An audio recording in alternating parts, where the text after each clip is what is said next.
എല്ലാവർക്കും സലു കിച്ചനിലേക്ക് സ്വാഗതം. ഞാൻ സമീറ. ഒരുപാട് നാളുകൾക്ക് ശേഷമുള്ള ഒരു വിഭവസമൃദ്ധമായ ഉച്ചയൂണും പിന്നെ കുറച്ച് വീട്ടുവിശേഷങ്ങൾ ഉൾപ്പെടുത്തിയിട്ടുള്ള വ്ളോഗാണ് ഇന്നത്തേത്. അപ്പോൾ നമ്മളുടെ സലു കിച്ചൻ ഇനിയും സബ്സ്ക്രൈബ് ചെയ്യാത്തവരുണ്ടെങ്കിൽ സബ്സ്ക്രൈബ് ചെയ്യാനും അതിൻ്റെ ലിങ്ക് നിങ്ങളുടെ കൂട്ടുകാർക്കൊക്കെ ഷെയർ ചെയ്യാനും മറന്നു വരുതേ. അപ്പോൾ നമുക്ക് നമ്മളുടെ എപ്പിസോഡിലേക്കൊന്ന് പോയാലോ.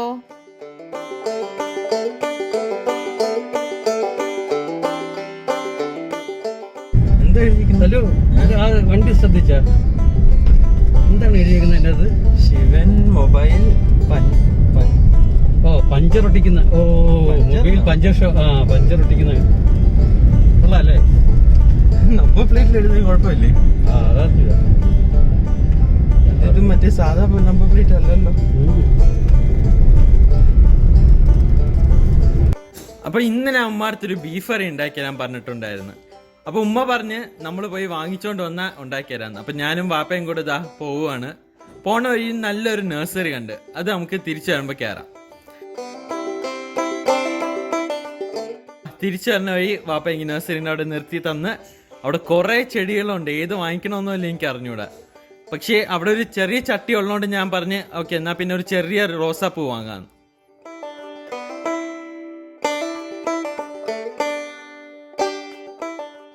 നല്ല രസമുണ്ടല്ലേ? അല്ല ഏത് വേണം എനിക്ക്? റോസ മതിയോ?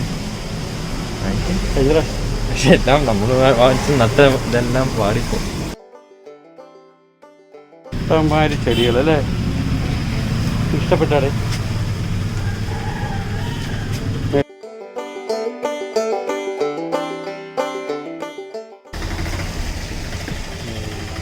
അപ്പൊ നമുക്ക് ആ ഒരു ചെടിച്ചട്ടി വേക്കൻ്റ് ഉള്ളതിൽ വെക്കാം അല്ലേ?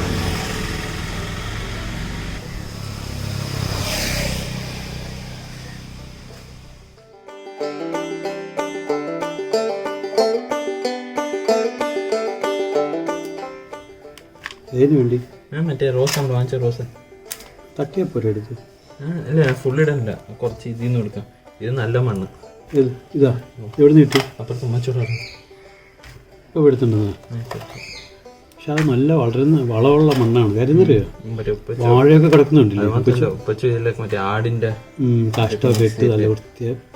അപ്പോൾ ആ ചാമ്പലം കുറച്ചിട്ട് അതിട്ട് മറ്റേ വെള്ളം താഴത്തെ ഹോൾ അടയ്ക്കാൻ വേണ്ടി ടൈലൊക്കെ ഇട്ടു.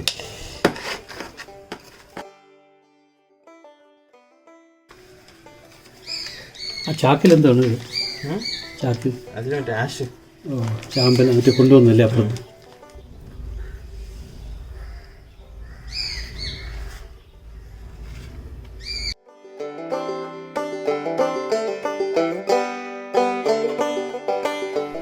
പിന്നെ ഒരു ചെടി കൂടി വന്നു അല്ലേ?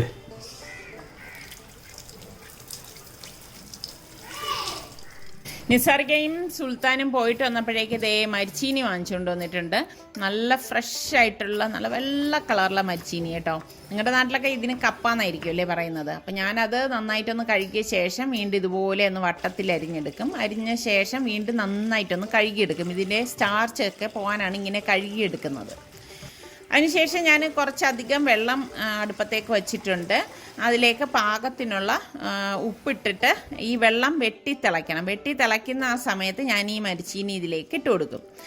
2 പ്രാവശ്യമായിട്ടാണ് നമ്മളിത് വേവിച്ചെടുക്കുന്നത്. അതായത് ആദ്യം ഈ തിളച്ച വെള്ളത്തിലിട്ട് കുറച്ച് കഴിഞ്ഞിട്ട് ഇത് ഫുള്ള് നമ്മൾ ഊറ്റിക്കളയും. അപ്പോൾ ഈ വെള്ളത്തിലേക്ക് ഞാൻ കുറച്ച് കറിവേപ്പിലയും 2 പച്ചമുളകും കൂടി അരിഞ്ഞിടുന്നുണ്ട്. ഇങ്ങനെ നമ്മൾ ഈ ഊറ്റിയ ശേഷം വീണ്ടും 2ാമത്തെ വെള്ളത്തിൽ വേവിക്കുന്നത് എന്തെന്ന് വെച്ചാൽ ഈ മരിച്ചീനിയിൽ ഒരുതരം പോയിസൺ ഉണ്ട്, അത് മാറി കിട്ടാൻ വേണ്ടിയിട്ടാണ്. അപ്പോൾ ഞാൻ ഇതിലേക്കൊക്കെ വേണ്ടിയുള്ള തേങ്ങയൊന്ന് തിരികെ എടുക്കുകയാണ്. അപ്പോൾ നമ്മളുടെ ചീനി ഇവിടെ ഏകദേശം ഒന്ന് തിളച്ച് ഒരു പരുവായിട്ടുണ്ട്. അപ്പോൾ ഞാനിതൊന്ന് ഡ്രെയിൻ ചെയ്തെടുക്കുകയാണ്. ഡ്രെയിൻ ചെയ്തെടുത്ത ശേഷം ഇതേ പാൻ തന്നെ ഒന്ന് കഴുകിയിട്ട് കുറച്ചധികം വെള്ളം അടുപ്പത്തേക്ക് തിളപ്പിക്കാൻ വെച്ചിട്ടുണ്ട്. അപ്പം ഞാൻ ഇതിലേക്ക് വേണ്ട അരപ്പിന് വേണ്ടിയിട്ട് 1/2 കപ്പ് തേങ്ങയും 1 ടീസ്പൂൺ ചെറിയ ജീരകവും 1 പച്ചമുളക് ഇതുപോലെ മുറിച്ചിട്ടതും 2 ചുവന്നുള്ളിയും 1/2 ടീസ്പൂൺ മഞ്ഞൾപ്പൊടിയും 2 വെളുത്തുള്ളി അല്ലിയും കുറച്ച് കറിവേപ്പിലയും കൂടി ഇട്ടിട്ട് ഒന്ന് ക്രഷ് ചെയ്തെടുക്കും. അതായത് ഒതുക്കിയെടുക്കുക എന്ന് പറയത്തില്ലേ, ഇത്രയും മതി. അപ്പോൾ നമ്മളുടെ വെള്ളം തിളച്ചിട്ടുണ്ട്. അപ്പോൾ ഞാൻ പാകത്തിനുള്ള ഉപ്പും കുറച്ച് കറിവേപ്പിലയും വീണ്ടും ഞാൻ 2 പച്ചമുളകും കൂടി ഇട്ട് കൊടുത്തിട്ട് നമ്മൾ ഈ ഊറ്റി വെച്ചിരിക്കുന്ന ചീനി ഇതിലേക്ക് ഇട്ടിട്ട് ഒന്ന് ഇളക്കി കൊടുക്കും. അപ്പം ഇത് റെഡിയാവുന്ന സമയം കൊണ്ട് തന്നെ ഞാൻ ഇന്ന് തേങ്ങാച്ചോറാണ് തയ്യാറാക്കാൻ പോകുന്നത്. അപ്പോൾ അതിന് വേണ്ടിയിട്ട് ഞാനിവിടെ മട്ട റൈസാണ് എടുത്തിരിക്കുന്നത്. അപ്പോൾ ഇതിൻ്റെ ഡീറ്റെയിൽ ആയിട്ടുള്ള റെസിപ്പി ഞാൻ ഇതിന് മുൻപ് പോസ്റ്റ് ചെയ്തതുകൊണ്ട് വളരെ ഡീറ്റെയിൽ ആയിട്ട് ഞാനിത് പറയുന്നില്ല. ഈ റൈസിലേക്ക് ഞാൻ ഇതുപോലെ ഉലുവയും പെരിഞ്ചീരകവും ഇട്ട ശേഷം പിന്നെ ഞാൻ 1 ടീസ്പൂണോളം ക്യുമിൻ സീഡില്ലേ, ചെറിയ ജീരകം ഇട്ട് കൊടുക്കും. കപ്പ ദേ ഇവിടെ വെന്തിട്ടുണ്ട്. അപ്പം നമുക്കിനി ഇത് ഡ്രെയിൻ ചെയ്തെടുക്കാം. ഇതുപോലെ ഇത് ഡ്രെയിൻ ചെയ്തെടുത്ത ശേഷം ഞാൻ ഇതേ പാത്രം തന്നെ ഒന്ന് വാഷ് ചെയ്തിട്ട് ഈ കപ്പ ഇതിലേക്ക് തട്ടിയിട്ട് നമ്മൾ ഈ ഒതുക്കി വെച്ചിരിക്കുന്ന അരപ്പുണ്ടല്ലോ അതിട്ടിട്ട് നന്നായിട്ടൊന്ന് ഇളക്കി കൊടുക്കും. അതായത് ഈ കപ്പയും അരപ്പും കൂടി നല്ലതുപോലെ ഉടഞ്ഞു വരത്തക്ക രീതിയിലൊന്ന് ഇളക്കിയ ശേഷം ലാസ്റ്റ് കുറച്ച് കറിവേപ്പിലയും കൂടി ഇട്ട് ഇളക്കി മിക്സ് ചെയ്ത് ഗ്യാസ് ഓഫ് ചെയ്ത് ഇത് പാത്രം അടച്ച് മാറ്റി വെക്കുകയാണ് ചെയ്യുന്നത്. അപ്പോൾ തേങ്ങാച്ചോറിന് വേണ്ടിയിട്ട് നമുക്ക് തേങ്ങാപ്പാൽ വേണം. അതിന് വേണ്ടിയിട്ട് ഞാനിവിടെ മിക്സിയുടെ ജാറിലേക്ക് കുറച്ചധികം തേങ്ങയും പിന്നെ കുറച്ച് വെള്ളം ഒഴിച്ച് അടിച്ചെടുക്കുകയാണ്. എന്നിട്ട് നമുക്ക് ഒരു 7 ഗ്ലാസ്സോളം തേങ്ങാപ്പാൽ ഇതിനായിട്ട് വേണം കേട്ടോ. ഞാൻ 2 ഗ്ലാസ് അരി എടുത്തതല്ലേ. അപ്പോൾ ആ തേങ്ങാപ്പാൽ നല്ലതുപോലെ ഇതുപോലെ ഒന്ന് പിഴിഞ്ഞെടുക്കണം.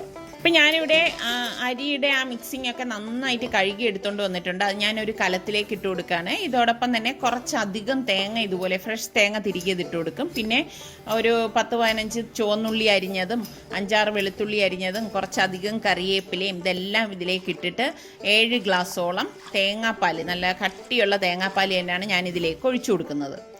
തേങ്ങാപ്പാൽ ഒഴിച്ച ശേഷം ഒരു തവിയുണ്ട്, ഇത് നന്നായിട്ടൊന്ന് മിക്സ് ചെയ്ത് കൊടുക്കും. മിക്സ് ചെയ്ത് കൊടുത്തിട്ട് നമ്മൾ ഇതുവരെ ഉപ്പിട്ടിട്ടില്ലല്ലോ, അപ്പോൾ നമുക്ക് പാകത്തിനുള്ള ഉപ്പിട്ട് കൊടുക്കണം. നമ്മൾ ഈ ചോറ് വറ്റിച്ചാണ് എടുക്കുന്നത്, അപ്പോൾ അത് കണക്കാക്കി വേണം നമ്മൾ ഇതിലേക്ക് ഉപ്പിട്ട് കൊടുക്കാൻ.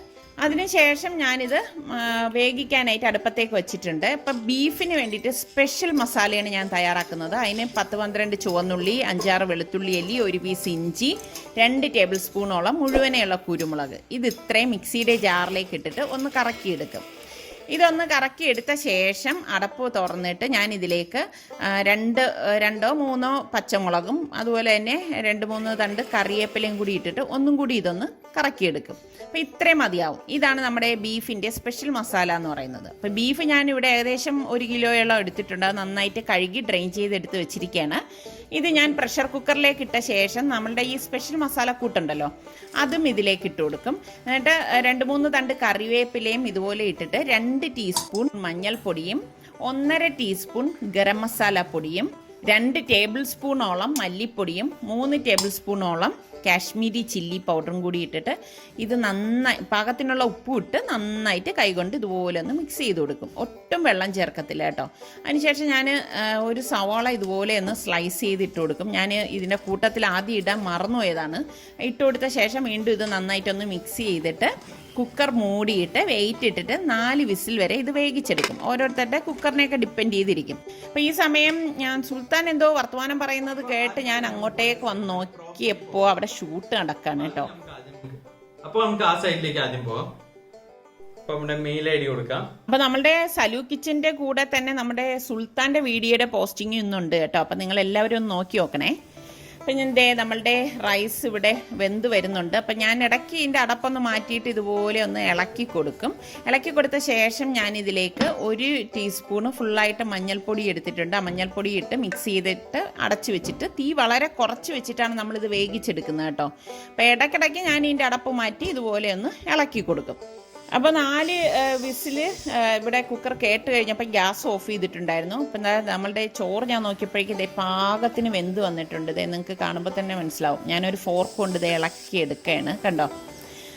അപ്പോൾ ഇതാണ് നമ്മളുടെ തേങ്ങാച്ചോറെന്ന് പറയുന്നത്. അടിപൊളി ടേസ്റ്റാണ് കേട്ടോ. അപ്പം നമ്മളുടെ കുക്കറിൻ്റെ സ്റ്റീമൊക്കെ പോയ ശേഷം ഞാൻ കുക്കർ ഓപ്പൺ ചെയ്തു. ഇത് അടിപൊളി നല്ല കിട്ടിയില്ലൻ ബീഫ് കറി ഇവിടെ റെഡി ആയിട്ടിരിക്കുകയാണ്. ഇങ്ങനെ തന്നെ വേണമെങ്കിൽ നമുക്ക് ഉപയോഗിക്കാം. പക്ഷെ ഞാനിപ്പോൾ ഇതിങ്ങനെയല്ല ഉപയോഗിക്കുന്നത്.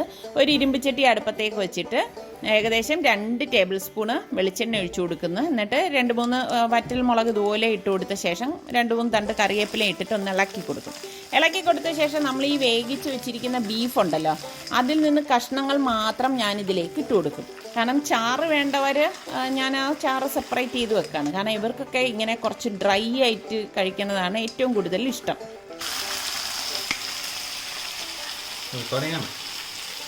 ബീഫ് കൊതിയൻ അല്ലേ, വരട്ടിയെടുക്കുന്നതല്ലേ ഇഷ്ടം. ഞാൻ ഫ്ലെയിം കൂട്ടി വെച്ചിട്ട് ഞാൻ ഇതുപോലെ ഒന്ന് ഇളക്കി വരട്ടിയെടുക്കുകയാണ് ചെയ്യുന്നത്. അപ്പം എനിക്ക് വാഴയില വേണം എന്ന് പറഞ്ഞപ്പോൾ നിസാറിക്ക് അതേ ഒരു വാഴയില മുറിക്കാനായിട്ട് പോയിരിക്കുകയാണ്. അപ്പം മഴയൊക്കെ പെയ്ത് ഇലയെല്ലാം ഒരു വല്ലാത്ത പരുവത്തിൽ ഇരിക്കുകയാണ്.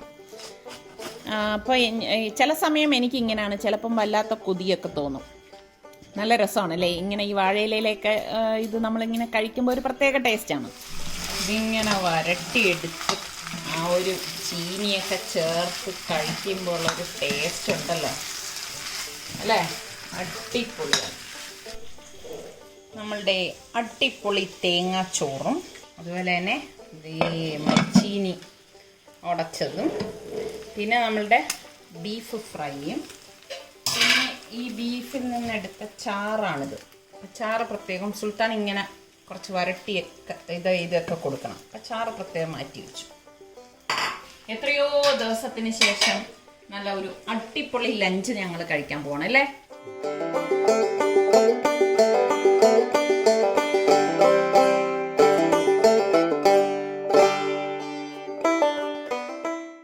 ഇവിടെ എവർക്കൊന്നും അങ്ങനെ എല്ല് ഇഷ്ടമല്ല, പക്ഷെ എനിക്കിഷ്ടം എല്ലിൻ്റെ പീസുകളാണ്.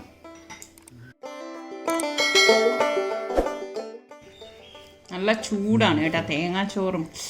ഇതിപ്പോൾ ഞാൻ അടുപ്പത്തുനിന്ന് ഇറക്കിക്കൊണ്ട് വന്നതാണ്, അതുകൊണ്ട് തന്നെ നല്ല ചൂടാണ്. തൈരും പിന്നെ നമ്മുടെ ഈ ചീനി ഇതൊക്കെ കൂട്ടിയിട്ട് ഇങ്ങനെ ഒരു പിടി പിടിച്ചോണ്ടല്ലോ. ഇന്നൊരു അടിപൊളി ലഞ്ച് അല്ലായിരുന്നോ? അപ്പോൾ ഇനി അടുത്ത് നമുക്ക് നല്ല റെസിപ്പിയുമായി വരുന്നത് വരെ എല്ലാവർക്കും ബൈ.